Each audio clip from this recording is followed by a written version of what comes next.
Hello, and welcome to Bum Bash. Today we're talking about the price of games in the industry. As you know, Nintendo raised their prices from $80 to 90. Um, my bad. It's digital games are 80, physical games are 90. It's my fault. Anyways, so as you know, Nintendo has a hardcore stands, and I like to compare them to the Disney World of video games. Because no matter what, there are people who are still going to buy Nintendo games, and there are people who still go to Disney. Which I don't understand the people who not that I have anyone against going to Disney. It's like if you're going to pay the price to go to Disney, like I wouldn't make TikToks. I just enjoy the shit out of it. Eat the food, take the pictures with the cast members.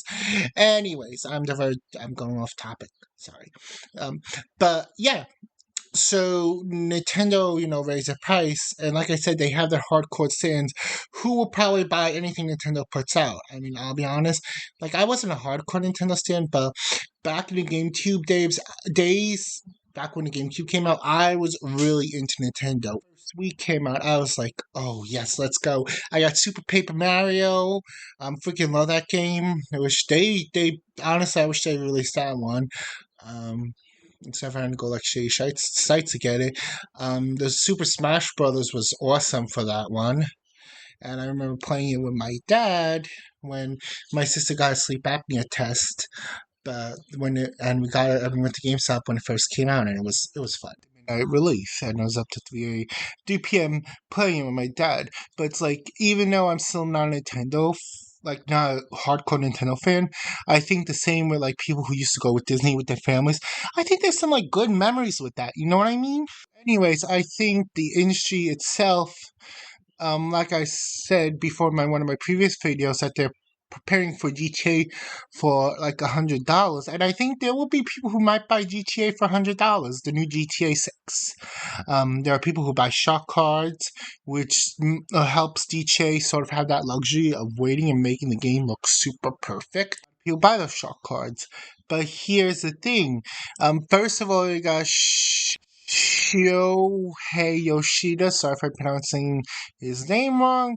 Um, he essentially was a former PlayStation executive, I guess, during PlayStation's heyday, where it says, and this is what he said. He went on to say that a really great game that is priced $78 would be a steal in terms of the amount of entertainment provided and the quality of the experience compared to other forms of entertainment. As long as people choose carefully how they spend their money, I don't think they should be complaining. I could really agree with him is if he said that the it said and this is a quote that the GameSpot article says. He said that a really great game is still in terms about entertainment provided and quality of experience. And here's the thing, I mean, back in the 90s, the games cost like $60 and they were cartridges. I mean, yes, the technology was different, but they were solid gameplay experiences. Far cry from today, but I think if it was like no buggy experiences, no paid extra for early access, no day one patches, no DLC, no season passes, no real world politics ham fisted into the game, and a really superb experience. You know what? I'll be honest. mm, it would take time for the people to get the industry's trust back, but if the game was all those and more, I'll be honest. I think people would pay a little more, but the problem is people aren't, and I think they're just done. But the people in the industry are their own worst enemies, which we'll get into. Like, what's his face?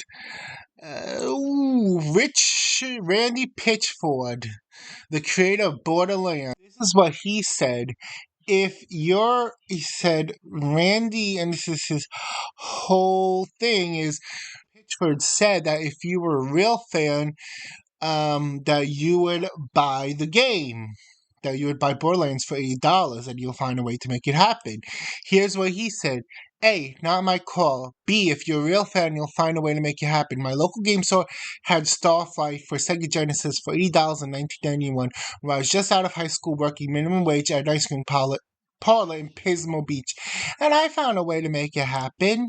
Bro, you were in high school. You were living with your parents, so you had luxury of having extra money, and I think that's not a luxury many people have. Two, to tie my point into earlier, if the game was quality, I think people would pay more, but it ain't. I mean, this is Sega Genesis. In the 90s, they used to be one of the big titans in the industry next to Nintendo. So their games were good in order to compete. Talking about, like I said, that ties into my first point where the games were actual, um, good experiences. Chrono Trigger, Super Mario RPG. Those were good games. I mean, there's a reason why Nintendo literally decided to push the remake button on Super Mario RPG if it wasn't going to sell well and it wasn't something fans wanted. Overall, it just sounds very entitled. Like, buy my freaking game for $80. And as CEO, you could have pushed back against the shareholders and been like, hey, look, at the end of the day, we may not have the higher price, but we could sell more copies. And use examples like Cleric Obscure. That game sold well, and it only was $50. Also, Randy Pitchford could have used Doom Dark Ages as the amount of sales as to be like, hey, look, this may not be a good idea to show shareholders too. Because if you show them the stats, maybe that might help them deter. Like, you could have done something, my dude. And overall, both of them come off as very, very out of touch because the Shigeru could, any Sony game, he could just ask for a copy, or one, he probably has enough money himself to buy a copy. The second problem is, other than resentment and mistrust in the industry, is the fact that I think a lot of people are struggling. I mean, $80 is a lot of money for a game, especially if, let's say, your job is not paying enough, or more money's going to food and rent and all that stuff. It's hard to validate an $80 purchase, especially for a subpar experience. Here's the thing. I mean, at the end of the day, I think many of these company execs don't understand the fact that and take for granted the fact that people will buy games, and buy games and movies. And this is like the whole entertainment industry in general. They take that for granted. It does come to a point where people gotta make sort of those tough decisions, whether it's because, hey, they're struggling, or two, they want to save money. They got to make those tough decisions, and at the end of the day, it's easier to cut out like entertainment first, and go sort of, I guess, like more frugal when it comes to sales or backlogs at the end of the day, because especially if saving money, or you're struggling, you don't have that luxury of having the money to pay an extra game or movie or car, what I'm saying, just put the etc at the video games. And people don't have that luxury.